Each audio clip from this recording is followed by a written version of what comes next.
Alright, and welcome back to another Kuma Style review. This is your host, TJ Duckett, here again. And what we have in front of us, this pretty little green helicopter, is the Hasbro Generations, currently Asian exclusive, deluxe Springer figure.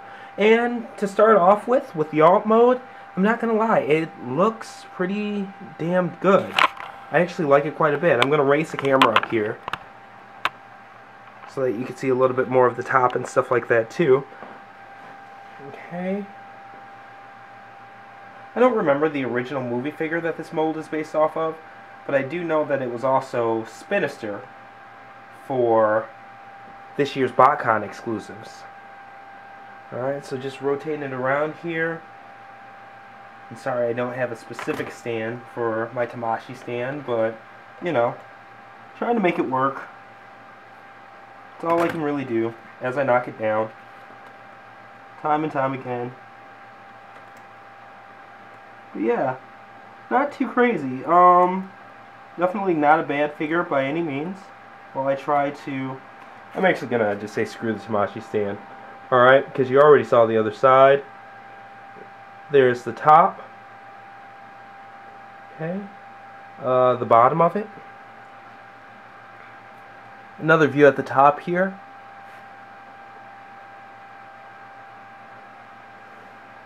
Alright.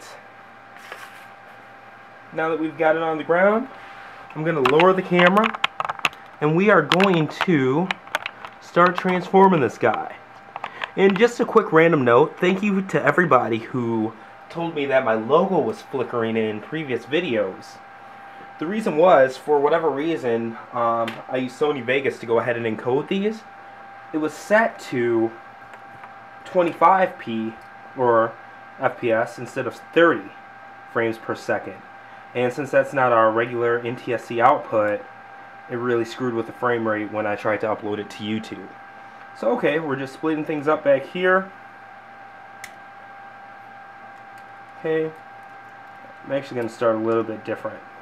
I'm going to take the two blade halves. It's not 4 separate blades, it's 2 sets of 2. I'm going to do like that. I'm going to take these feet underneath and I'm folding this whole lower body out. Okay? There's his waist right there, literally. Okay? Fold these feet up like so. Do the other leg here. Bring it down. And there you go. Alright. Let me bring it a little bit closer. Readjust the camera. Focus. Alright. Now that we've got the bottom half done, I'm taking the arms here, folding the wings up to give the arms some room to breathe. Then I'm taking these arms and I'm just like pushing them up, like kind of out and forward, if that makes sense. Okay.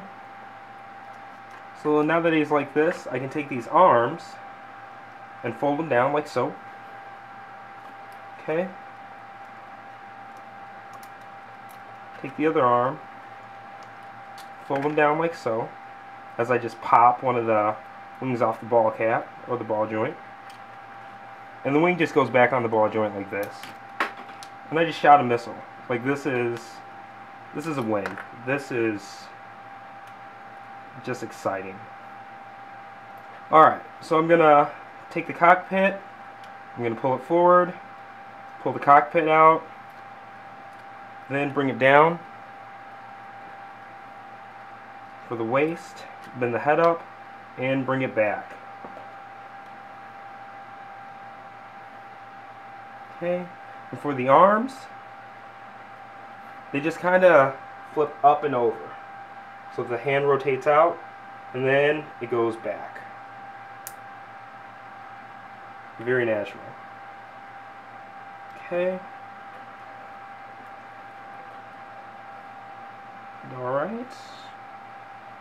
There we have it. Everything's all clipped in and pegged in. And I don't know about anybody else, but mine came with really, really loose hip joints. Like, it's really frustrating to try to get him to stand just straight instead of leaning to one side because of the fact that his hip joints are so damned loose. Alright, so there you go. There's that robot mode for you. Give you a moment to take a look at that.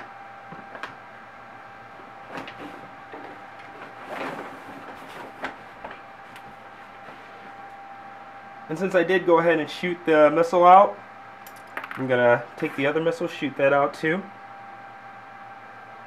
And okay, he does come with a sword here,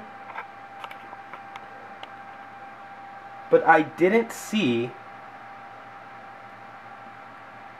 anywhere for it to store in alt mode. There was nothing in the instructions about it at all. So I'm just wondering if it's not there. Maybe it was an Easter egg for the fans to find out. But, you know, if you're watching this and you've seen how to peg this sword in, by all means, let me know. I know it has the 2 pegs here over on the side, but I couldn't find anywhere to actually get it to go. So, alright. With that, we'll go ahead and take a look at his articulation. Well, first I'll give you an all-around view. Cut myself off there. Take a look at the side. Take a look at the back here. And he does have some wonky proportions. And see what I mean about the hip joints? Right there. Okay, the other side. And boom. Okay. And there you have it. For me, it's definitely a movie-ish mold, but it works. You know, it's definitely a hybrid between classics and movie, but at the same time, it's not bad. And I'm not a big fan of movie aesthetic, so for me to say that, it actually means a lot. Okay, so looking at the articulation, his head is on a ball joint, shoulders, ball joint, okay, elbow swivel, elbow rotation, or bicep swivel, elbow rotation. No twisting at the wrist there. No waist articulation. Thighs on, very loose ball joints. Okay, he does have hip swivel, full knee rotation. No ankle articulation, but he does have ankle support, which is great. Okay. And it's nice. Even the back wings, as you can see here, are on ball joints too. So let's go ahead and get him into a cool pose just to kind of take a look at him. His legs are very lengthy, I guess like calf heavy, if you want to call them that. So his legs look awkward when you try to do them in knee bent poses because he's almost the same height as he is standing up. Just because of the fact that his calves are so long compared to his thighs. But overall, good effort, I'd say, from Hasbro's part. So far, all of these Generations molds have been repaints or redecos. But I think they chose the best mold for the job to make Springer.